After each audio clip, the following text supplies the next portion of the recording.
सभी साथियों को नमो बुद्धाय, जय भीम। तो आप देख सकते हैं कि आज ये प्रोटेस्ट का जो महाबोधि महाविहार मुक्ति आंदोलन चल रहा है, आज 10वां दिन है, लेकिन सरकार तरफ से कुछ रिप्लाई नहीं आया। तो देखिए, हमारे पास इस धरना को, इस भूख हड़ताल को मजबूत करने के लिए महाराष्ट्र से चल के आ गए हैं भंते ज्ञान ज्योति जी। सबसे पहले बंदामी करता हूँ भंते जी आपको। आदि सुखी उनकी। भंते जी, ये देखा जा रहा है कि ये भूख हड़ताल आज 10 दिन हो गया, सरकार कुछ कह नहीं रही है, क्या बोलिएगा भंते जी? सरकार निठल्ली है, क्या करे। हाँ, तो जो बाबा साहब ने बार बार ये बुद्ध धम्म, ये क्रांति जी, ब्राह्मणवाद प्रतिक्रांति, हाँ, 1 जनवरी 1927 को पहली बार भीमा कोरेगांव के विजय स्तंभ पर गए। जी जी।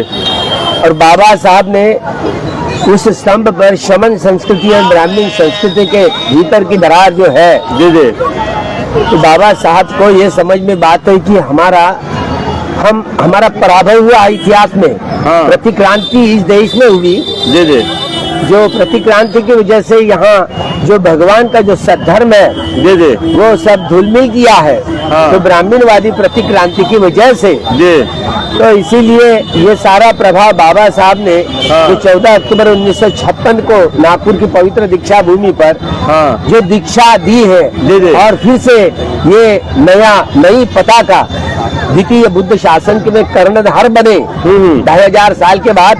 और एक जम्बूद्वीप में बोधिसत्व आएंगे, और उसी बोधिसत्व ने यहाँ इस सद्धर्म को उजागर किया। जी जी, धर्म एक ही होता है, जी जी, जो प्रकृति के कानून से लगभग जुड़ा हुआ होता है, हाँ हाँ, इसलिए प्राकृतिक कहा गया है।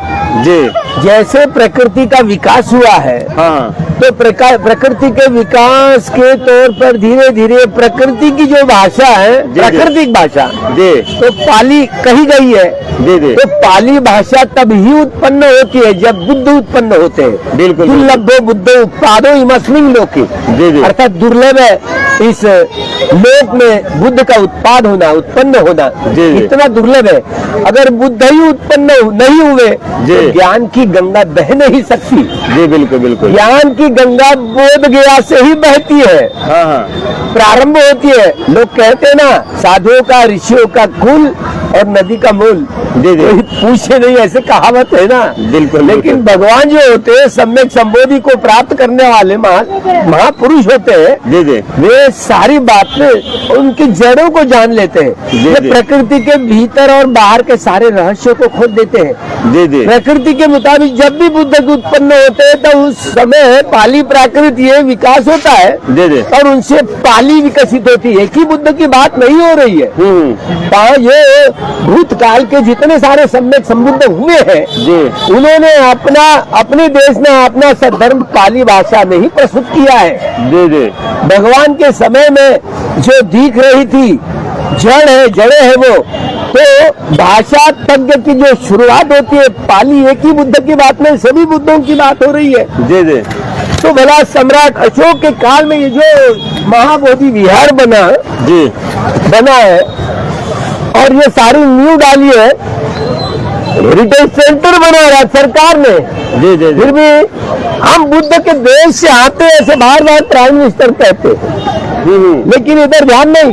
नौटंकी यहाँ आकर बोधि वृक्ष में आकर के नाटक करते, बड़ा बड़ा ध्यान ये करके। हाँ हाँ, लेकिन अभी ये सोमनाथ के मंदिर का है ना, वो भी ट्रस्टी अध्यक्ष है। जी जी, अच्छा, डॉक्टर खराब जी ने वो केदार की, अच्छा हुआ। जी जी, कम से कम हमारी वो जो मित्र है, जो डॉक्टर वीना जैन, वो पुरातत्व वैज्ञानिकों ने वहाँ पर खोजबीन की, और 3 मंजिल, तो सोमनाथ के नीचे 3 मंजिल विहार है।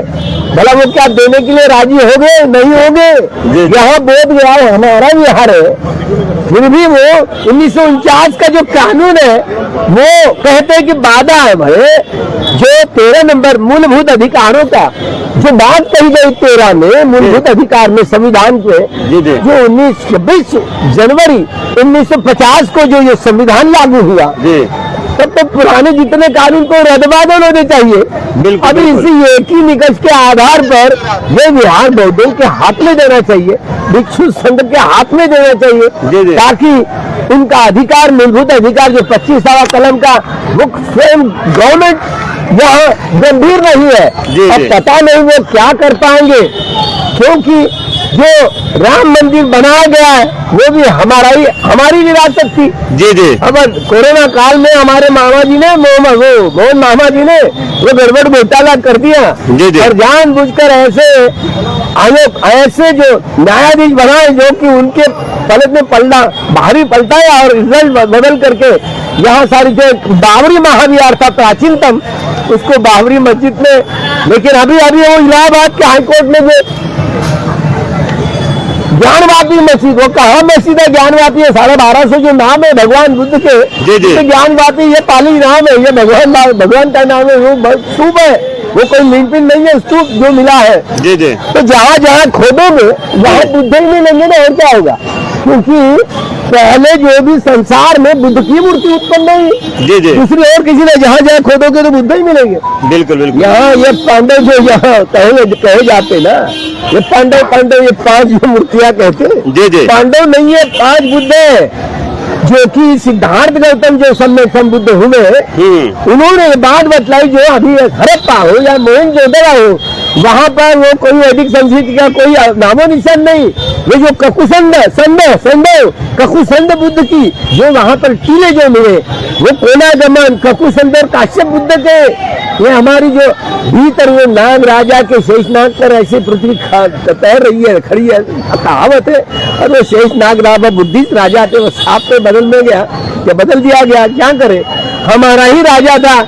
हम स्वयं यहाँ धर्म संस्कृति के उजागर वहाँ हरे पैर मोहनजोदड़ो में देखते हैं, तो वहाँ 7x12 की कुटिया मिली है भिक्षुओं की प्रमाण, भूमि नापने का जो प्रमाण है, जी जी भिक्षुओं की कुटिया मिली, और वो विरासत, वो सभी विरासत वो हमारी है।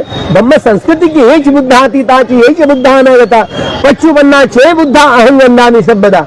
हम भूत वर्तमान है भविष्य काल के सभी बुद्धों को वंदन करते हैं। तो इस भद्रकल्प में 5 बुद्ध होने वाले हैं, 5 बुद्ध, वो 5 बुद्धों की प्रतिकृति है, समझिए बातों को, क्योंकि वो कोनागमन ककुसंद काश्यप बुद्ध और चौथे सिद्धार्थ गौतम, और आने वाले इसी बोधगया में, क्योंकि बुद्ध की उत्पत्ति बोधगया में होती है, अभी ये बोधि वृक्ष है ना पीपल का, बिल्कुल बिल्कुल, यही इसी महाकल्प में आखिरी के जो सम्यक संबुद्ध आएंगे वो आर्य मैत्रेय बुद्ध कहेंगे ना। डॉक्टर बाबा साहब अम्बेडकर जी, उनका नाम आखिरी के जीवन में अजित होगा, आर्य सम्यक संबोधि को प्राप्त करेंगे। तो इसी बोधि वृक्ष यही जो है ना, नागा बोधि वृक्ष बनेगा इस स्थल पर। तो 5 बुद्धों का ये महाभद्र कल्प की जो अंकित किया गया है, अब कौन जाने कैसे समझे। जी जी तो और कहते पांडव, अरे 5 ये सम्यक संबुद्ध है, कोनागमन ककुसंद काश्यप सिद्धार्थ गौतम और ये आर्य मैत्रेय बुद्ध, जो इस महाभद्र कल्प में कई कल्प ऐसे कंगाल कोरे कंगाल जहाँ पर बुद्ध की उत्पत्ति नहीं होती है, लेकिन बड़े महाभद्र कल्प इसने नाम दिया, कोनागमन या ककुसंद ने भी, काश्यप बुद्ध ने भी, सिद्धार्थ गौतम ने भी इस कल्प का नाम दोहराया महाभद्र कल्प करके। सुभद्रा है बड़ा सुंदर, जिसमें 5 सम्यक संबुद्ध हुए, तो वो चित्रीकरण है। पता नहीं जहाँ जहाँ लिंपिंग बड़ा सीधा जाता है प्रतिक्रांतिकारियों ने, ये जहाँ जहाँ भी हमारे स्तूप थे भगवान की, जहाँ बुद्ध की विरासत थी, सब बदल दिया गया। यहाँ तक कि हमको राम रावण की कथा हमारे माथे इतनी मार दी है कि वो लंका वाला वो रावण है ना, वो लंका का मैं जाकर क्या है, कहा लंका, वहाँ रावण भी नहीं और लंका, अब ये तो अभी तो नाम दिया है लंका, श्रीलंका, पहले कहा था। तो भला ये बातें चौंकाने वाली, सही मायने में वो जो दिख रहे ना पाटलिपुत्र, जी जी वो मैदान है, गांधी मैदान है, एक समय वही अशोक वन था। जी जी अभी वहाँ अशोकाराम में जहाँ धर्म लिपि में अक्षर लिखे हुए हैं, जो कार्तिक अमावस के दिन जिस दिन एक ही साथ 84,000 महास्तूपों को तेल प्रज्वलन तेल के दिए प्रज्वलित करके जो भगवान बुद्ध के दांतों की महास्तूपों की एक साथ पूजा कर दी सारे जम्मू द्वीप में, वो कार्तिक अमावस का दीपदानोत्सव, जी जी। ये ब्रह्मलिपि में लिखा हुआ है। अभी कौन छिपाएगा? अभी भी बहुत सारे लोग ना जो 84,000 शहर चुने गए और वहां पर स्तूपों की स्थापना की, पूजा की, जो लोग वहां पर जा नहीं पाए, अपने अपने घर आंगन में वहां पर रंगोलियां लगा करके वहां पर ये गोबर का स्तूप बनाते हैं और उसे फूल चढ़ाते हैं, तेल पजोतन तेल के दिए प्रज्वलित करके हुए बुद्ध की स्तूपों की पूजा होती थी। वो दीपदानोत्सव दिवाली कहते हैं। सारे त्योहार समेत त्योहारों का इतना विकृतीकरण हुआ तो हम हमारा है या नहीं है बोल नहीं पाते, पहचान नहीं पाते। जैसे जैसे एक एक जेल सामने आ जाएगी तो पता चल जाएगा। न जाने ये सांस्कृतिक प्रतिक्रांति हुई। देवानाम प्रियदर्शी सम्राट अशोक के परपोता बृहद्रथ, उनकी कपट नीति। जिस दिन देवानाम प्रियदर्शी सम्राट अशोक की धम्म दीक्षा हुई थी, वो धम्म विजय दिवस, धम्म विजय दिवस, जिस दिन उसी दिन सम्राट बृहद्रथ को पकड़ा गया, उसके हथियार छीन ले गए पुष्यमित्र शिंदे द्वारा। लगभग 15 दिन उनको नजरबंद रखा और जिस दिन 84,000 महास्तूपों का एक ही समय में जो पूजा हुई थी सारे जम्बूद्वीप में, उसी दिन कत्लेआम हुआ, उनकी हत्या हुई।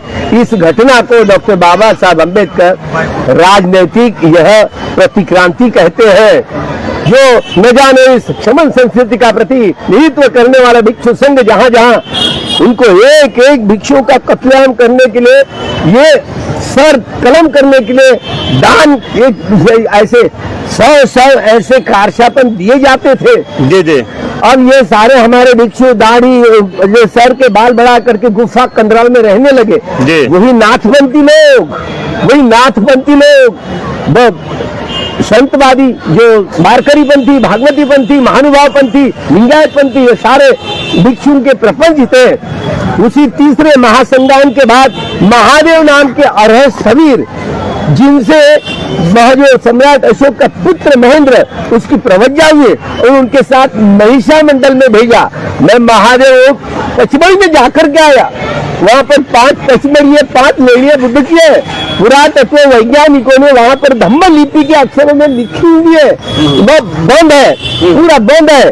अब वहां पर भी जाना पड़ेगा। वो महादेव नाम का अरहत भिक्षु था, लेकिन शिरडी वालों ने उसको कहाँ शंकर भगवान बना दिया। इतना विकृतीकरण हुआ तो इतनी सारी देवी देवताओं के नाम भी इतने बदल गए। राम तो हमारा ही था, दशरथ जातक 2400 रामायण है, जिसमें दशरथ जातक ये सही है, बाकी सब फेक है। पता नहीं ये कम भी ये हमारे से दिया गया है, पता नहीं। जितनी सारी मनगढ़ंत कहानियां बना करके ये प्रतिक्रांतिवादियों ने इतनी सांस्कृतिक प्रतिक्रांति हुई, जो इसीलिए यह इतना मानस इतना बदल गया कि वो सोचने की सारी शक्ति जो एनर्जी है पूरी खत्म कर दी ब्राह्मणवादियों ने। इसीलिए बाबा साहब उत्पन्न हुए और फिर से भगवान का सद्धर्म सब लोगों को आह्वान किया और कहने लगे कि इसी सद्धर्म से पूरे विश्व के लोगों को जोड़ा जा सकता है। मनुष्य समाज को जोड़ने के, टूटे हुए समाज को जोड़ने का एक ही तरीका है और वह है भगवान का सद्धर्म। इसलिए भगवान के सद्धर्म से सारे विश्व का कल्याण हो सकता है और किसी से नहीं। इसमें बुद्ध धम्म क्रांति जो मनुष्य के जड़ के स्वभाव बदलता है, जड़ों को बदलता है, ताकि एक मनुष्य दूसरे व्यक्ति के साथ में, मनुष्य के साथ में मनुष्यता का व्यवहार करे, अपनी भी हानि ना हो, औरों की भी हानि ना हो। जो नियमित रूप से अभी सुप्त में जो पठन के वीतरागी, वीतवेशी और वीतमोही होकर के कर्म करेगा, यह रिवोल्यूशन कहा गया है। तो इसीलिए केवल बुद्ध धम्म से कल्याण होगा। प्रकृति के पता नहीं, सत्ताधारियों को पता नहीं, इनकी तो दुर्गति होगी। पता नहीं नरेंद्र मोदी जी को ये कानून बदलने के लिए उनसे 1949 का कर सकते, एक दिन में कर सकते। अरे आने वाले बुद्ध जयंती के दिन कम से कम घोषणा करें, आपका कितना लाभ होगा। 370 तो रातों रात हटा दिया गया था। हटा दिया था ना, वो हटा दिया था, लेकिन अब वो भी हटा सकते हैं। वो रातों रात कर सकते हैं, लेकिन दम नहीं है ना। क्यों नहीं हटा रहे हैं? वो दम नहीं है उनकी। वो अभी मोहन भागवत के चक्कर में पड़े हैं, वो जो ऐसे कहेंगे मानते हैं, लगता है, लेकिन इसीलिए, लेकिन वो अपनी हानि करेंगे। नरेंद्र मोदी जी अपनी हानि करेंगे, देखो हमें नहीं, लेकिन वही मोहन भागवत जी द्वारा या आरएसएस वाले खुद इनको मारेंगे अगर पलट जाएंगे तो। पता नहीं वही क्योंकि वो गांधी को मारने वाले वही लोग हैं। हाँ। इनकी भी ऐसी दशा होने वाली है, पता नहीं बेमौत मारे जाएंगे मोदी शाह, पता नहीं मोदी शाह सुन लेगी। हाँ। सुन ले कि ये महाबोधि विहार ये बौद्धों का है, तो बौद्धों को ही दीजिए। हाँ, बड़ी बड़ी ये कोई ये मांग रहे हैं तो हमारा हक है, हक की बात कर रहे हैं, और हक के लिए सारा भिक्षु संघ इधर बैठा है, यहाँ आंदोलित हो उठा है। ये तो बोलते हैं लोग कि ये शिव मंदिर था पहले। अरे काहे का शिव मंदिर, ये सारे पुरातत्व वैज्ञानिकों ने इतने एक से एक जो कलिंगम से लेकर कलिंगम से लेकर अलेक्जेंडर, तो आज तक जितने सारे वैज्ञानिक हैं उन्होंने पुरातत्व वैज्ञानिकों ने साबित की बात, ये बुद्ध की भूमि है जहाँ बुद्ध उत्पन्न होते हैं। ये प्रकृति की नाभीय सेंटर है, यहीं से ज्ञान की गंगा बहती है। तो ये सारे जैसे सारी नदियाँ सागर को जा करके मिलती है, इसी तरह ज्ञान है ना, केवल बुद्ध के ज्ञान से ही सारा समाज बदल सकता है। तो इस समाज बदलने की यह प्रक्रिया से सरकार से फिर से 10 दिन हुए। हाँ। अभी तक लफ्ज नहीं खुला सरकार का, पता नहीं। लेकिन सरकार माँ बाप देखिए, हम आह्वान करते हैं कि हमारे हक की बात हम कह रहे हैं, हमको हक चाहिए, हमें कोई भीख नहीं चाहिए। तो हम भीख मांगने के लिए नहीं बैठे, हम हक के लिए बैठे। और मूलाधिकार जो इस देश की संविधान कर्ता बाबा साहब ने जो लिखा है, उस मूलाधिकार के विषय में डिमांड करते हैं। हम कोई आतंकवादी थोड़े हैं, सरकार स्वयं आतंकवादी है जो ईएम लाद करके हमारे मूलभूत अधिकारों का हनन करके सत्ता पर आई है। सारे सुप्रीम कोर्ट को खरीद लिया है, चुनाव आयोग को खरीद लिया, तो चुनाव आयोग को बदल, वो क्या अपने अपने उल्लू छिड़ा करने के लिए अपने अपने आदमी वहां पर चुनेंगे। जैसा कि इतना खोखला हुआ है यहाँ, जैसे पिछले दरवाजे से कोई इमरजेंसी चल रही हो। तो ऐसे महसूस कर रहे लोकतंत्र, पता नहीं अभी फांसी के तख्त पर यह लटक रहा है, केवल खींचना बाकी है, इतना बाकी है। तो इस देश की सरकार को मैं फिर से ये आह्वान करता हूँ भिक्षु संघ के जरिए से कि आप ये हमारी ये मांगे हैं ना, ये मूलभूत अधिकारों की बात है। हम कोई भीख मांगने नहीं आए, हम अपने अधिकार के लिए यहाँ पर बैठे हुए हैं। सुबह से शाम तक अनगिनत भंते इधर से आते हैं जाते हैं, लेकिन यहाँ लोग बैठने में शर्माते हैं। क्या बोलिएगा भंते जी? वो आएंगे, शुरू में लगता है, उनको लगता है कि जब तक की सरकार बदलेगी नहीं ये कानून, तो तब तक ये होने वाला नहीं, बैठने से क्या होगा। तो तिल मिलाते रहते, पता नहीं वो बैठेंगे, लेकिन एक बार जोर शुरू हुआ। अब किसानों का जोर शुरू हुआ था ना, तो ऐसे इसी तरह से ये निरंतर अगर ये 3 महीने तक का चला ना, फिर सारे विश्व के लोग आएंगे। देखिए बुद्ध जयंती के अवसर पर सारे विश्व के जितने सारे बुद्धिस्ट मॉन्क है, लोग है, यहाँ आएंगे और सारे विश्व भर में ये अंतर्राष्ट्रीय न्यायालय में ये मुद्दा जाएगा और वो झुकना पड़ेगा, गवर्नमेंट को झुकना पड़ेगा। कार्यकारिणी सदस्य में जो 4 हिंदू 4 बौद्ध रखा गया है, उसमें भी से जो 4 लोग हैं, अरे एक दिन में बदली कर सकते हैं, उनके हाथ में एक दिन में बदली कर सकते हैं। हम कोई भीख थोड़ी मांगने के लिए है। अरे बौद्धों का विहार है तो बौद्धों को दे दीजिए, वहां पर कहाँ शिव मंदिर में कहाँ अड़ंगिया लगा करते ये सारा, क्योंकि जानकारी नहीं है ना, सब भूत भुलैया है। तो इसलिए यह भिक्षु संघ के हाथ में उपासक उपासिका और भिक्षु भिक्षुणियां, ये जो 4 परिषदें होती है, तो बुद्धिस्ट लोग भी वहां पर रहने चाहिए और वो ब्राह्मण लोग निकल देना चाहिए। कितनी सीधी सी बात है, लेकिन अभी माने तब ना। आज 10 दिन हो गया भंते जी, कितने भंते लोग हैं कि अन्न जल ग्रहण नहीं कर रहे हैं, तो क्या सरकार भंते जी लोग को मार देना चाह रही है?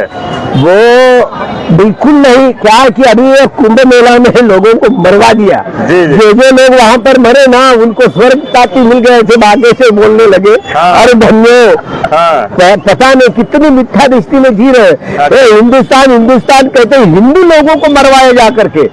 वो महादान कहा भूमि, और महादान के चक्कर में कितने हर एक त्योहार का कितना विकृतीकरण हुआ है। वो हमारा महादान बड़ा था, पता नहीं 3 महीने के पहले घोषणा की थी भगवान बुद्ध ने, मेरा महापरि निब्बाण वहाँ कुशीनगर में होगा। जी जी। पता इतने महादान करने लोग गए थे, पता नहीं कहाँ कहाँ कितने कर्म कांडों में यह बदली हो गई है, विकृतीकरण हुआ है। यहाँ भी बुद्ध विहार में लोग स्वर्ग में भेजते हैं पिंड दान करके। अब वो करेंगे ना, जानबूझकर करेंगे, जबरदस्ती उनको यहाँ पर शिव शिव शिव शिव करके वो चिल्लाना है और पिंडदान करवाना है, ताकि हम भी पिंडदान करके और उन लोगों को दिखाएंगे हमारा शिव मंदिर है करके। बोलिए। भंता जी, इसके पहले भी आंदोलन हुआ था और आंदोलन बहुत अच्छा चला, लेकिन न जाने क्या और चला। अभी सुरई सोसाइटी की बात थी, अभी सुरई सोसाइटी बनते जी। अभी हम कैसे विश्वास करें कि इस नेतृत्व में जो लोग हैं, यही बात है, इसको सफल कर यही लोग यही सोचते हैं अभी कैसे होगा। पहले तो आंदोलन फंस गया, तो अभी होगा कि नहीं होगा। देखो अब ये मजाक थोड़ी है, अभी आंदोलन जो शुरू हो रहा है तो उसमें लोग देखेंगे। आप देखो जैसे जैसे द्वार पकड़ लिया ना एक बार, तो सारे विश्व के लोग आएंगे, जी जी जी। चलिए, बहुत बहुत धन्यवाद मंत्री जी। तो आप लोग ये देख रहे थे बनते ज्ञान ज्योति जी हैं, जो कि बहुत बड़े बनते जी हैं। ये महाराष्ट्र से आके यहाँ तन मन धन से अपना योगदान दे रहे हैं और सब लोग को आश्वासन दे रहे हैं कि आज नहीं तो कल हमारा बुद्ध विहार मुक्त हो जाएगा। तो आप लोगों की क्या राय है हमारे कमेंट बॉक्स में जरूर कमेंट करें। सभी साथियों को नमो बुद्धाय, जय भीम, जय संविधान, जय मूल निवासी। वाह।